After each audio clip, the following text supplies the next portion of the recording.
Hi, everybody, and welcome back to Chee-Tash. My name is Chris, and today we're going to be talking about 1984, Chapter 3, Part 1, fresh off the last episode, which was my favorite chapter of the book this far, Chapter 2, Part 10. Such a wild ride, a huge turn of events, and now we're going to see the aftermath of that. If you guys don't know what I'm talking about, last episode, we saw Winston and Julia hanging out at the room above Sherrington's shop. Winston is reading over Goldstein's book. Next thing you know, they're getting arrested, and a voice from behind the picture frame in the room reveals itself to be a telescreen. It's been listening seemingly for I don't know how long, ever since Winston got the room. He's arrested. Him and Julia are arrested. Sherrington's revealed to be a thought police officer out of, seemingly nowhere. And now we get to see what happens to them. And what happens to them is that they're taken to the Ministry of Love, the one ministry that we haven't really had too many details on, other than Winston has mentioned it before, saying that, if they catch you, something about, in one of the previous chapters, he mentioned how if they catch you doing a thought crime, you end up in the Ministry of Love, but nothing about really what the ministry is all about. Let's kick things off. We'll go to the first slide. And we still don't really know too much about the Ministry of Love from Chapter 3, Part 1. But we know that this is where Winston is. But he doesn't really know how long he's been here. So he's put in this room, it's noted. The room has nothing in it, just a bench that encircles the entire room, high-ceilinged, windowless cell, glittering white porcelain, concealed lamps flooded it with cold light. There's 4 telescreens, so he's under constant watch. And Winston is super hungry. He hasn't eaten anything, since he was back at the room, and he doesn't really know how long he's been here in the Ministry of Love. Any unexpected movements, and the telescreen yells at you. So this happens to him where he thinks he has some bread in his pocket, so he goes to reach for it. And the telescreen just yells at him. Smith, don't. What was the exact quote? Smith, 6079 Smith W. Hands out of pockets in the cells. It also is going to yell at him later for covering his eyes when somebody is using the lavatory. It's right out in the open, so he has to watch it. Crazy. So this is a very scary situation. I think at first he's all alone, and he doesn't really know what's going on. He's super hungry. I'm sure he's nursing some injuries from the police officers back at his room above Sherrington's shop that when they beat him or they hit him. So, and we're revealed some things here because before he was in this room, I think he was in another place. He was in a place before this room. Ordinary person. Okay, maybe there's other people in this room too. Because he starts to talk about this distinction between the party prisoners versus the other prisoners. So the other prisoners, or let's start off with the party prisoners. Party prisoners, you can tell who they are because they're super silent, terrified. They don't really talk to the other prisoners. And he's mentioned before about the party prisoners, mentioned this thing about room 101 and how they don't want to go there. Nobody really wants to go to this room 101. I don't really know what it is yet, but it's going to be mentioned a few times in part 1. Now, there's the other prisoners who are the complete opposite, a complete 180 of the party prisoners. They don't really care for anybody. They'll actually yell insults at the guards and fight back from the guards. And that's one thing, the party prisoners, they don't really do that. Winston does not fight up against the police. Back when they arrested him, he doesn't fight against the guards in here, in the Ministry of Love. And the others are basically like gangsters and criminals. Kind of like the others are basically proles who have gone to jail, kind of. And there's this sort of hierarchy. The others are treated way better than the party prisoners. And it's mentioned that the dirty work in the concentration camps, the forced labor camps, were done by the political prisoners, because the other prisoners, they kind of like bribed the guards. They were able to get in smuggled food. They were on good terms with them, but the party prisoners are not. The party prisoners, seemingly, they're in there for their thought crimes. The others are in there for their whatever other crimes. Racketeering, selling drugs, what have you. And it's funny that they're treated better than the party prisoners themselves. Let's continue forward. Winston starts thinking about Julia and OBrien. He's kind of wondering, what are they up to? How are they doing? Where are they exactly? And he's wondering if OBrien knows that he's in the Ministry of Love, knows that he's caught, and if he's going to send a razor blade. Remember, OBrien talks about, when you get caught, we're going to send a razor blade to you. And I think now we know that the razor blade is used to basically off yourself, to kill yourself. So perhaps you don't reveal any sort of information to the party and to keep the brotherhood going. With Julia, his feelings on Julia have completely changed. It's a complete 180. So he goes from loving Julia, seeing her a ton on the outside, and now in here he has some curious words to say on page 235, where he says he's hardly thought about Julia and he could not fix his mind on her.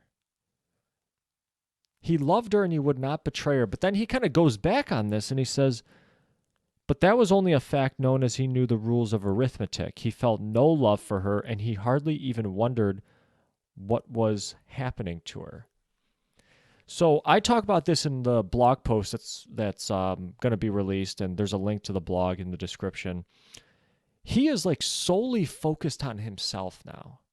He doesn't even care about Julia. He has thinking about OBrien a little bit, but I find that a little bit surprising after the conversation that him and Julia had back in chapter 2, where they were basically saying like, oh, I'll never betray you. Basically they have that conversation like, oh, I'll always love you. Like they can't make me not love you. But it seems like just from being in the Ministry of Love, arrested, put in these really, really tough conditions, that they forced that love out of him. Or not really forced, but they got rid of that feeling, that emotion. Winston's going to mention later how in this place that he's in currently, there are no feelings. He doesn't feel anything. And one of those would be love. He doesn't even feel love for Julia anymore. But OBrien, he's kind of wondering, what's OBrien up to? Why hasn't he sent this razor blade yet? And he even mentions how, even if he does get the razor blade, he doesn't even know if he could do it.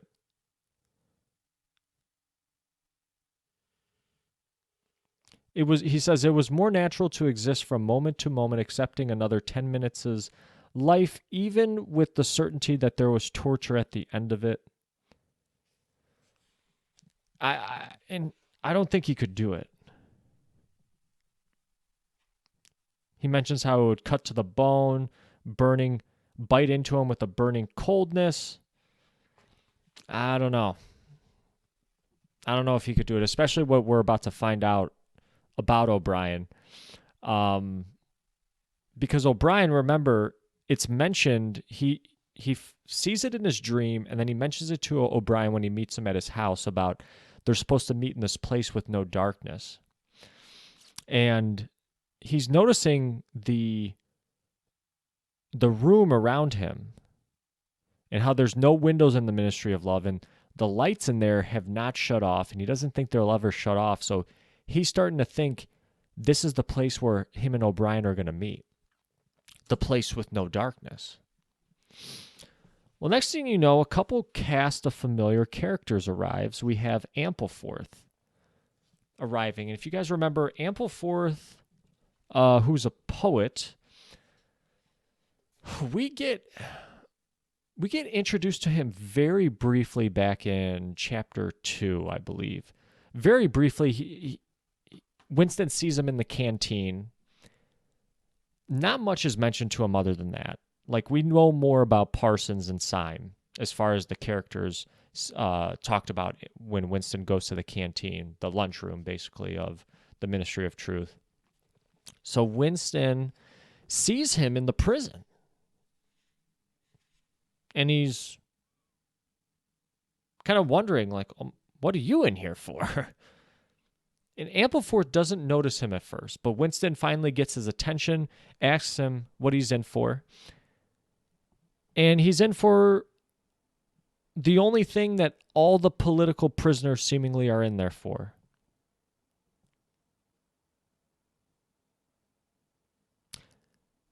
And that's probably what he's getting at is thought crime. He says, there is only one offense, is there not? Winston says, and have you committed it? And he says, apparently I have. So what was the crime? Well, he let the word God appear in a production that they were doing of a Kipling poem. And he was saying, I just couldn't help it. Like, I had to rhyme something with rod, and there's only 12 rhymes to rod in the entire language. There was no other rhyme. I had to do it, but they still arrested him for it.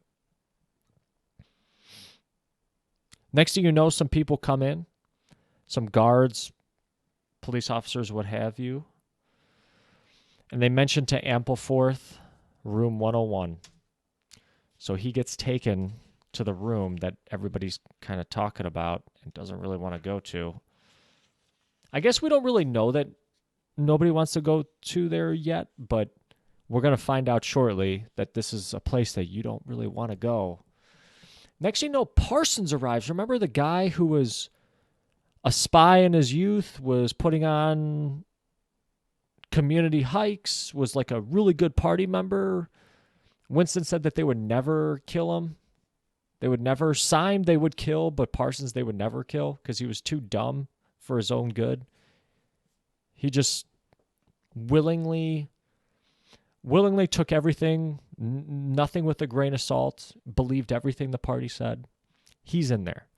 Winston is surprised to see him, as am I. Like, what the heck? How is he in here for? And this is where we find out the only crime. He's in there for the same crime Ampleforth is for Winston, that Winston's in there for. Thought crime. It's the only thing. Only thing. And Parsons has a lot more to say about it. He basically, it's like he's trying to completely get everything out in the open to get a favorable treatment because he knows the telescreens are watching and stuff. He knows that. So he's like, he has a complete admission for it. He said he can't help himself. He had these thoughts. He's hoping that they don't shoot him for his thought crime. So when he says like, oh yeah, Winston asks him, well, did you do it? And he's like, oh, of course I did it. And he's kind of half looking around at the telescreens to like make sure that they heard him say that. So that, hey, maybe he gets off easy if he just confesses to it. And what did he say? Well, he said down with Big Brother in his sleep. And his daughter heard it, those little brats, and his daughter ratted him out. Like the perfect little spy that she was born to be. Kids turning against their parents. It's interesting, he says, down with Big Brother. This is what Winston also writes in his diary. Down with Big Brother. So I'm wondering, is there a correlation here? What's the relation here between this phrase being used and how it's in the lexicon of two seemingly different people? With Winston, when he said down with Big Brother, it sounded like something very original that he kind of thought of, but now Parsons thought it too, the person you'd least expected. Now, yeah, this is just like a common phrase, probably like, oh, to hell with that. You know, everybody says something like that, but it's interesting that it's this phrase used and not like, because he could say a ton of other things, like to hell with Big Brother. I hate Big Brother.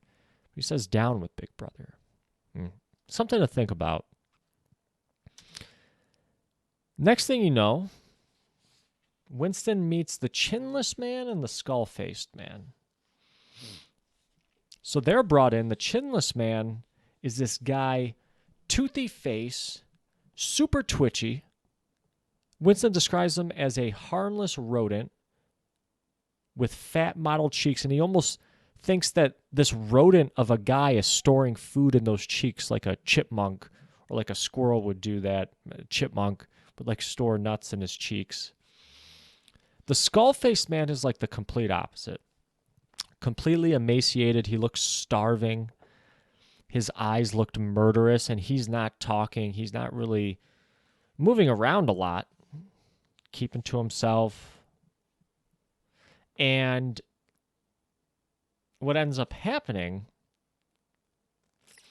is the Chinless Man sees the skull-faced man and offers him some bread that he has stored away, crusty old bread that he has stored away in his pockets of his overalls. And when he tries to do this, the alarms start sounding. The alarms start sounding, and the telescreen yells at the man, whose name is Bumstead. They say, Bumstead, 2713 Bumstead J, let fall that piece of bread. And instructions come from the telescreen. Remain standing where you are, face the door, make no movement. And some people walked in. A young officer enters,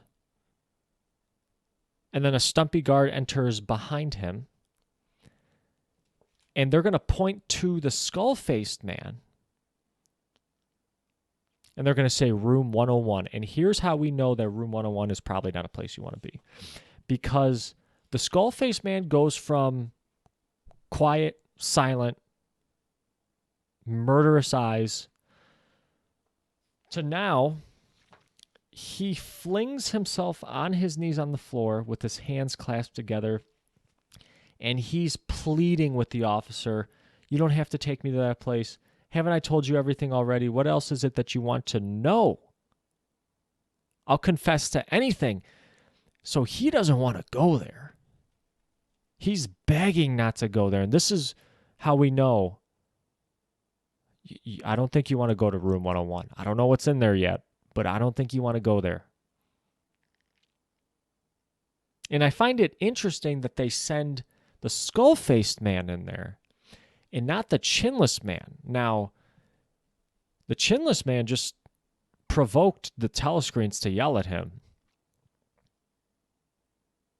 But he's seemingly being, looked over for the skull-faced man. So has the skull-faced man done things worse in his past that they're taking him to this room 101 for? And it doesn't really matter that the chinless man did this harmless little thing. Yeah, they'll maybe give him like a slap in the wrist, beat him up, but they're not going to send him to room 101 for it. So I found that kind of interesting. Like, what was the reason for choosing the skull-faced man over the chinless man? If there even is a reason. I talk about this in the blog post, how the party might just do things just for no reason at all, just to mess with you, right? Come in and just beat you for like no reason. Like, think about like the psychological toll that would take on you.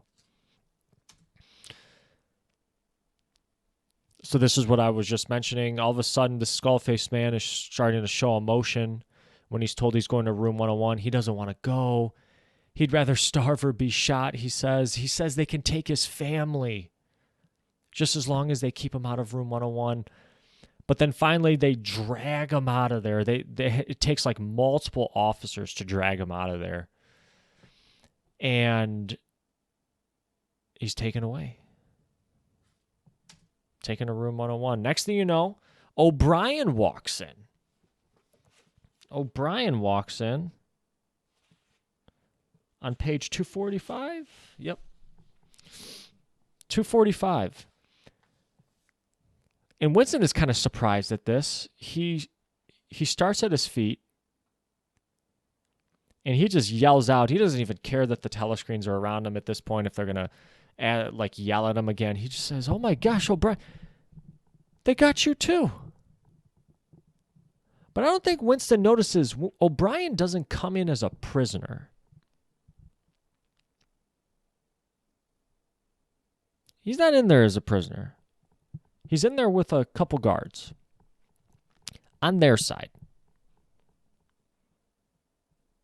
Now we're starting to put some things together.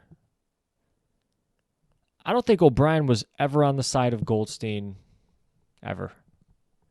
I think this was kind of all a setup, sadly. Because he walks in with a broad-chested guard, and then that guard beats Winston, beats him right on the elbow. Winston feels a ton of pain. But Winston's going to tell him, like, "Oh my God, they got you." And he's like, "Oh, they got me a long time ago." And he says it with a regretful irony. Steps aside. This is where the guard hits Winston on the elbow. You know, Brian says something interesting to Winston. He says, "You knew this, Winston. Don't deceive yourself. You did know it. You have always known it." Basically saying, like, you always knew it would come to this. So think about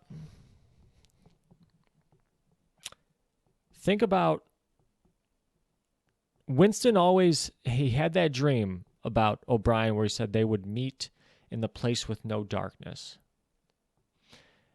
Winston saw that OBrien gave him that look.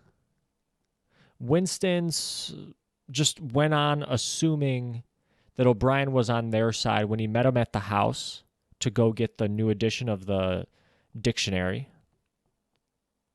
And OBrien just casually asks him, you know, kind of, you know why you're here, right? And Winston just pours out on him like, "Oh yes, we're here because we're basically down with Big Brother 2, and we want to be a part of the Brotherhood, and we hate the party." He lays it all out there, out in the open, and even Winston mentions how this could have been kind of sketchy because you don't really know what OBrien's about. Next thing you know, OBrien's kind of welcoming them in. He hooks them up with a copy of the book. But it was all a farce because seemingly right now, OBrien is not on his side. OBrien was never on his side.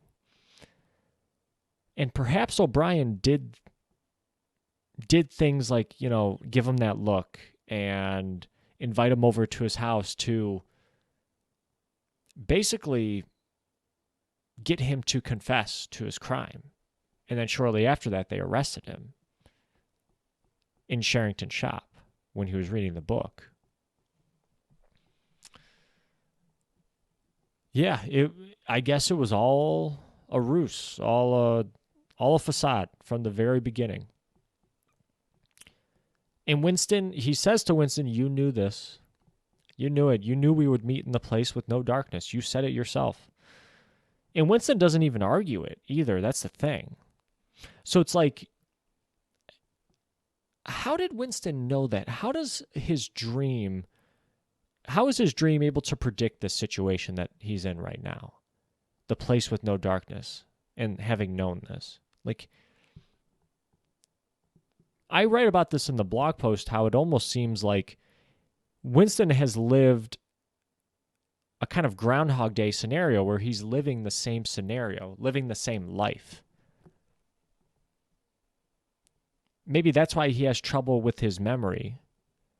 Somehow his memory is wiped out from life to life, but he still remembers bits and pieces of it, like his his parents, his mother, this dream with OBrien.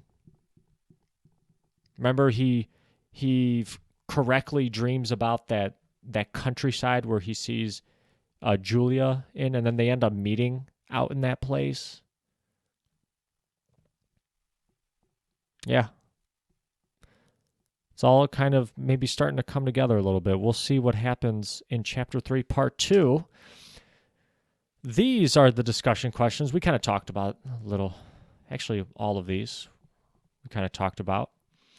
But I'll have my responses to them in the blog post, and again, a link will be in the description. Guys, thank you very much for listening this far. Next time, we'll do Chapter 3, Part 2. Guys, thank you very much for listening. My name is Chris. This has been Chee-Tash. Take care.